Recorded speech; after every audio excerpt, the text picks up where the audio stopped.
kita mengucapkan kata reformasi, sebetulnya itu terlambat. Yang kita perlu sekarang adalah istilah transformasi. Setelah lembaga polisi dan militer dipisahkan, sekarang nilai kesipilan itu kita transformasikan ke era ketika seluruh dunia mengalami, bahkan bukan lagi transformasi, tapi Pak Magnis istilahnya itu transvaluasi, kata Nietzsche. Orang Jerman bilang Umwertung aller Werte, Umwerte, betul? Ya, betul. Umwertung aller Werte, transformasi semua nilai itu. Jadi sekali lagi, kepentingan kita dengan reformasi kepolisian ini dimulai dengan transvaluasi. Semua nilai kita bicarakan ulang, karena bukan cuma di Indonesia terjadi transvaluasi nilai, seluruh dunia. Filipina, Nepal, Timor Leste, Itali, Prancis, semuanya ada dalam upaya untuk mencari nilai baru apa yang memungkinkan sejarah manusia itu dinaikkan satu oktav tuh. Jadi sekali lagi saya anggap bahwa ini satu momentum bagus supaya kita tahu bahwa berpendapat itu diucapkan untuk berbeda, bukan untuk menyetujui. Pendapat hanya disebut pendapat kalau ada yang menentang pendapatmu. Anda berpendapat tidak ada yang menentang, itu artinya Anda lagi berdoa. Doa tidak boleh ditentang, pendapat termasuk forum-forum akademis. Di tempat saya mengajar pun di UI itu yang ada feodalisme. Tidak boleh berpendapat alternatif di situ. Saya kasih contoh ya. Satu waktu saya diundang dalam satu presentasi upacara pengukuhan seorang doktor, teman saya. Sang promovendus, bukan promovendus karena dia perempuan, promovenda. Si perempuan ini selesai presentasi diuji oleh profesor biasa, penguji dan pembimbing. Pada waktu terjadi ujian, saya anggap pertanyaan memahami konsep, lalu saya angkat tangan. Saya bilang ada yang salah, saya mau bicara. Pemimpin sidang, Anda tidak bisa bicara. Loh kenapa? Anda bukan penguji dan Anda bukan pembimbing. Lalu siapa? Anda undangan. Hah? Sejak kapan satu forum akademis dibedakan antara penguji, pembimbing dan undangan? Jadi saya datang ke situ diundang hanya untuk menyaksikan, toganya dipindahin dari kiri ke kanan. Jadi kalau Anda diundang misalnya dalam forum disertasi, satu waktu mungkin akan ada perwira tinggi disertasi di sini, saya diundang, kalau saya angkat tangan, jangan larang saya bicara. Karena Anda undang saya bukan untuk nonton seremoni, Anda undang saya untuk memperhatikan logik, metodologi, dan pembicaraan dari isi disertasi itu. Semua orang yang diundang dalam forum akademis berhak untuk membantah dalil akademis. Kita biasakan itu dari PTIK misalnya. Bukan cuma penguji yang berhak untuk bicara, siapapun yang ada di ruangan itu, dia adalah makhluk akademis. Dia mesti, itu yang namanya kebebasan berpendapat. Supaya kita bisa, ujian paling bermutu itu ujian eksternal, bukan ujian internal. Sama seperti akuntansi. Akuntansi itu audit eksternal lebih bermutu daripada audit internal. Demikian juga kalangan kepolisian tuh. Audit masyarakat sipil terhadap kepolisian lebih bermutu daripada audit internal yang dilakukan oleh fungsi-fungsi keirjenan di sini. Nah, ini sebetulnya kita lagi audit eksternal tuh. Itu intinya. Tetapi sekali lagi, audit di dalam urusan demokrasi harus basisnya argumen, bukan sentimen. Ngapain mengaudit polisi dengan sentimen? Auditlah dengan argumen. Force of the better argument, itu dasarnya tuh. Jadi sekali lagi saya percaya bahwa pertemuan kita di sini untuk mengaudit kepolisian dengan dua prinsip. Satu, sudahkah kepolisian menyempurnakan proses reformasi dengan mentransvaluasinya sendiri? Apa nilai polisi? The supremacy of civilian value. Itu yang pertama. Yang kedua, di dalam keadaan global politics yang betul-betul turbulen, kepolisian lebih mampu untuk menghasilkan pikiran-pikiran akademis daripada lembaga yang lain. Karena dunia yang berubah ini memerlukan pendekatan akademis akhirnya, bukan pendekatan komando. Kalau kita mau berdamai, kita mesti ajukan argumen perdamaian, bukan menambah senjata tuh. PBB dirancang untuk menghasilkan perdamaian setelah Perang Dunia Kedua. Maka kita semua, setiap bangsa kontribusi pada PBB supaya dana perdamaiannya bisa dipakai ketika ada konflik. Oke. Sekarang kita hitung. PBB dana perdamaiannya 8 miliar dolar buat menjaga perdamaian. Tetapi dana militer sedunia hari ini 18 triliun dolar. Artinya pasti akan ada perang. Kenapa? Dana perlombaan senjata lebih besar 1000 kali lipat daripada dana perdamaian. Logiknya begitu tuh.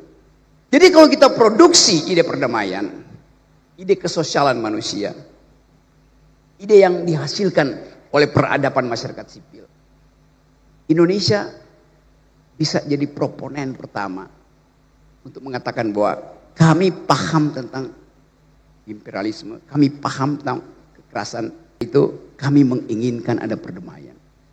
Melihatkan postur kepolisian mendahului postur militer. Karena dunia menganggap bahwa hanya dengan postur kepolisian, junto postur masyarakat sipil, dimungkinkan percakapan tentang perdamaian itu bisa dihasilkan. Oh ya, tapi pemimpinnya militer, Pak Prabowo militer. Mari kita kepung Pak Prabowo itu dengan nilai-nilai sipil. Karena kemarin dia bicara di PBB dengan nilai-nilai sipil. Sementara seseorang yang datang dari tradisi sipil yang memimpin negara demokrasi terbesar Amerika pakai nilai-nilai militeristik. Kan di situ kontrasnya tuh. Jadi sekali lagi, negeri ini didirikan berdasarkan kemampuan berargumentasi. Para pendiri negeri ini, bangsa ini adalah mereka yang mampu berargumen secara akademis. Haji Agus Salim lagi tentu ada batas yang memang diatur undang-undang, tapi jangan tambahkan keterangan lain pada undang-undang yang mengatur kebebasan berpendapat. Yang memang diatur undang-undang, tapi jangan tambahkan keterangan lain pada undang-undang yang mengatur kebebasan berpendapat. Ada aturan tambahan. Iya, aturan itu harusnya membuat kebebasan berpendapat itu makin lama makin bagus, bukan makin lama makin tersingkir. Jadi sekali lagi, hanya ada satu lembaga yang mampu punya diskresi selebar demokrasi, yaitu kepolisian. Nah, diskresi itu yang memungkinkan saya bersahabat dengan Pak Sigit, bersahabat dengan Pak Herman, bersahabat dengan Pak Agus di sini dan semua, Pak Silitonga segala macam. Terjadi reformasi, tidak terjadi transformasi. Lembaganya dipisah, value-nya tidak ikut transformasi. Tadi dikatakan polisi harus kembali pada prinsip supremasi sipil. Itu juga salah. Yang mesti supreme itu bukan orang sipilnya, tapi nilai-nilai sipil. Jadi yang benar bukan supremacy, civilian supremacy, tapi the supremacy of civilian value. Supremasi dari nilai-nilai sipil. Di dalam demokrasi, mau tentara, mau satpam, mau akademisi, profesor, punya ijazah apa nggak punya ijazah, tunduk pada nilai sipil. Lampu merah artinya tentara harus berhenti, polisi harus berhenti, profesor harus berhenti. Itu namanya nilai sipil. Jadi lampu merah itu nilai sipil, lampu hijau nilai sipil. Nah, itu yang kita mau biasakan kan. Jadi sebetulnya kita mau bongkar dulu bahwa kenapa hari-hari ini ada ketakutan pada, tadi Usman Hamid pakai istilah the revival of authoritarianism. Sebetulnya itu masih abstrak, kembalinya otoritarianisme. Lebih tepat creeping militarism. Pengamat dunia sekarang menganggap Indonesia militerisme itu lagi merangkak, creeping. Dan itu yang sebetulnya lebih berbahaya daripada reformasi. Reformasi TNI tersusul oleh creeping militarism, kita balik pada the revival of authoritarianism. Itu soalnya tuh. Jadi saya mau terangkan bahwa ada reformasi, terjadi pemisahan lembaga, tentara dan militer, tapi hanya sekedar reformasi, bukan transformasi. Kenapa? Karena nilai-nilai militeristik tidak tercegah di 98. Nilai-nilai itu carry over ke dalam sistem demokrasi. Jadi sebetulnya kita belum masuk di dalam era demokrasi. Reformasi tidak menghasilkan demokrasi. Terjadi perubahan kelembagaan tapi tidak terjadi perubahan nilai-nilai berdemokrasi. Dengan kata lain, kalau kita sebut kita pindah dari otoriter ke demokrasi. Pindah itu artinya langkah keluar dari orde baru masuk ke orde reformasi. Kita baru keluar dari, belum masuk ke. Lembaga-lembaganya lengkap. KPU ada, parlemen ada, Mahkamah Konstitusi ada, DPR ada. Lembaganya lengkap, tapi pelembagaan belum berlangsung sempurna. Hanya itu yang mau kita pastikan. Jadi sekali lagi kalau kita mau bicara tentang reformasi, transformasi, apapun istilahnya, kita mesti lihat bahwa kondisi kelembagaan kita itu tidak menghasilkan pelembagaan, hanya ada perubahan di dalam lembaga. Tetapi kita mulai lihat bahwa ada inisiatif lokal untuk menghasilkan ide tentang demokrasi. Waktu demonstrasi Agustus kemarin saya ada di Pekanbaru di Riau, nemenin Irjen Heri Heriawan, Kapolda Riau. Demonstrasi yang besar itu, saya datang ke situ. Yang dipajang di depan para demonstran, menyambut para demonstran bukan panser, bukan water cannon, tapi spanduk besar ditulis oleh Kapolda Riau, Saudara Heri Heriawan. Selamat datang para pejuang aspirasi. Bayangin coba. Dia sambut dengan spanduk itu.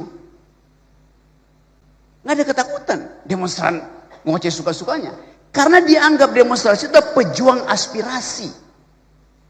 Dengan cara itu langsung terbagi kimianya tuh.